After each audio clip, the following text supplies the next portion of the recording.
Welcome to Theology. Today we're going to talk about the attributes of God. Specifically, God is a spirit and God is immutable, meaning unchangeable. Coming up. Welcome to Theology. Theology for kids. Where we study the Bible through creeds, confession, and history.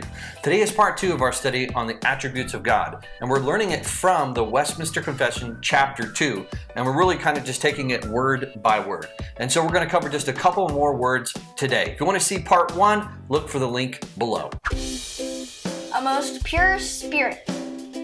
John 4:24 says, God is spirit, and those who worship him must worship in spirit and truth. Often when we think about God, we make him to be a person or we make him to be some kind of a substance, but he's not. The way in which the Bible describes God to be is a spirit. We're going to explain that a little bit more from the confession. Invisible.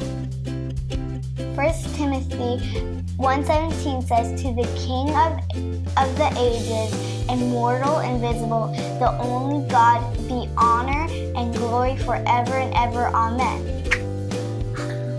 Finally. So the Westminster Confession says that God is a spirit and that he's invisible, meaning that we can't see him. Why is it that you could see God back then, but now you can't? You couldn't see God back then. No one can see God. You could only see Jesus.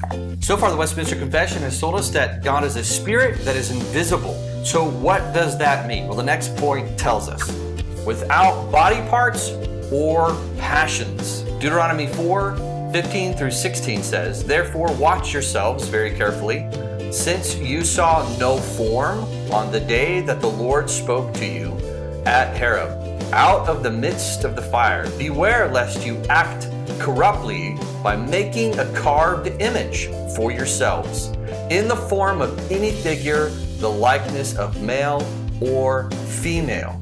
So far we learned that God is a spirit, he's invisible, and then it says he does not have a body or parts to him or passion. God is not like us, he's not like a man. So this is why it's very important that we don't make pictures of God or images of God, because they would not properly represent who he is. That's what it would be an idol. We would basically be worshiping gold, but shaped as him. That's right. Well, we don't know what he's shaped like because he's not shaped like anything. He's invisible. He's a spirit. That's what's important to understand this point. We'll learn about this a little bit later, okay? The Bible does describe God having body parts sometimes.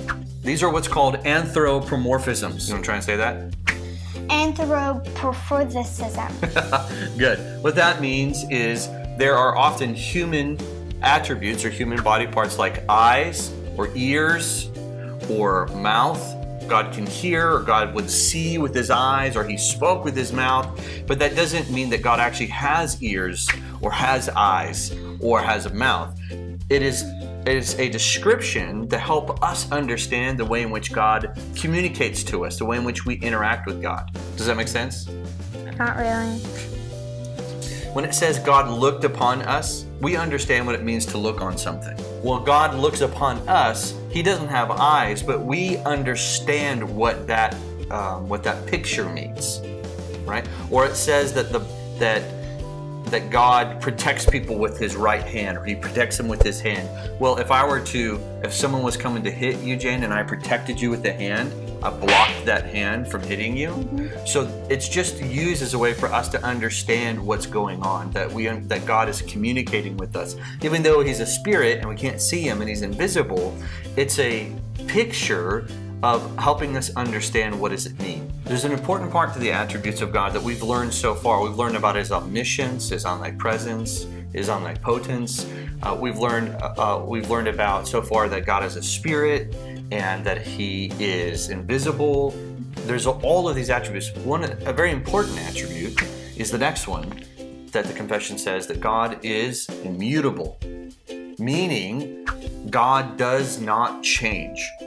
James 1:17 says, every good gift and every perfect gift is from above, coming down from the Father of lights, with whom there is no variation or shadow due to change. Malachi 3:6 says, for I, the Lord, do not change. Sure, it's not Malachi? Malachi 3:6? Malachi 3:6. No, it's Malachi 3:6.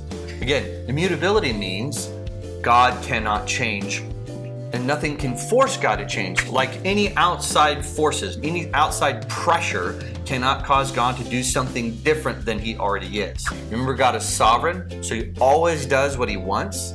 And secondly, he's immutable, meaning that no one can change God, or nothing can change God outside of God.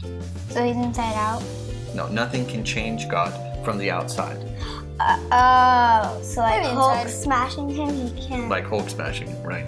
Why is it important we understand that God does not change? What? I'm trying to talk loud. No, I think it's great. If God changed, that means the promises that he has given to us in his word could not be trusted. And not only that, if something were to happen to God where it could change his mind, then we have no safety.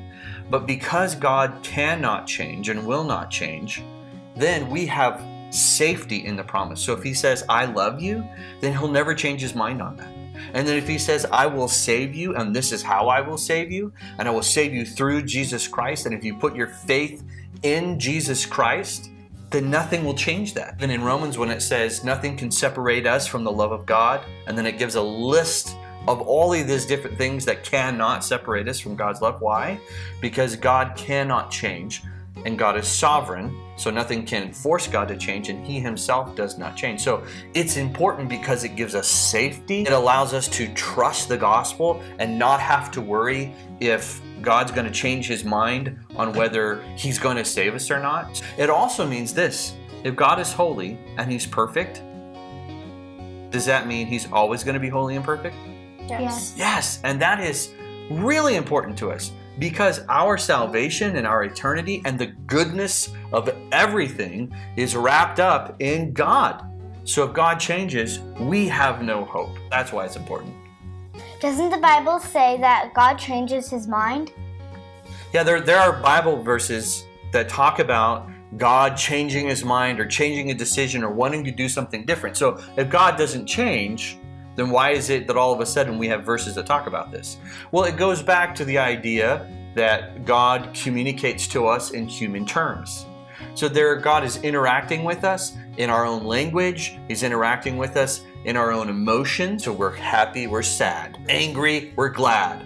Well, God interacts with us in those ways. And so it can appear as if God is changing his mind, but if he is sovereign and he knows everything, the beginning to the end, the past and the future, and is immutable, which means he doesn't change, there's no way we can believe that God is really changing his mind because he knows everything already. So what's happening is that God is engaging with us, and he's engaging, or he's communicating with us in a way that we would understand what he's doing. So it could seem as if he's changing his mind, but he's really not. No problem. They fully understand. You guys are theologians. Theologian bump. Theo smash. Boom.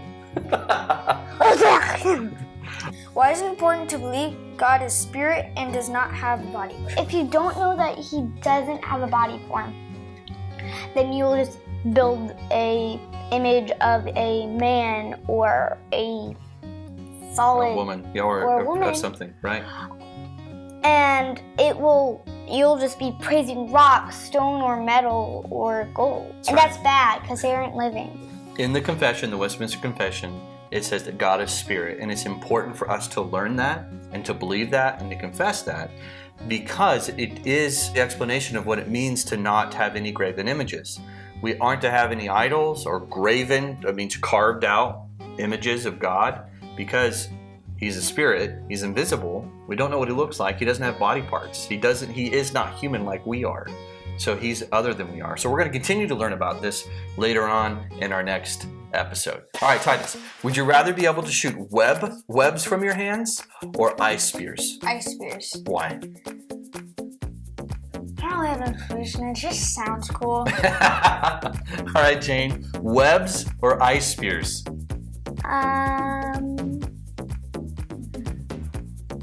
Probably ice. Why? Because then when you have a lemonade stand, you can freeze it. It's like, shh, here you go. And then you For a lemonade stand. Oh, or if you have a headache, you can just freeze your hand real fast, like outline it, and then put it on your head. Awesome. Okay, that works. If you like this video, don't forget to give us a thumbs up. And if you'd like to be notified about future episodes that we have, don't forget to subscribe down below. In the notes below, I have provided some resources and some links to some other articles that you might find helpful. So we encourage you to check those out. You can follow us on Instagram, Facebook, and Twitter. What else am I forgetting? Twitter. Now, the guy said when you write with the bird, it's called tweeting. When you write with a bird, you're.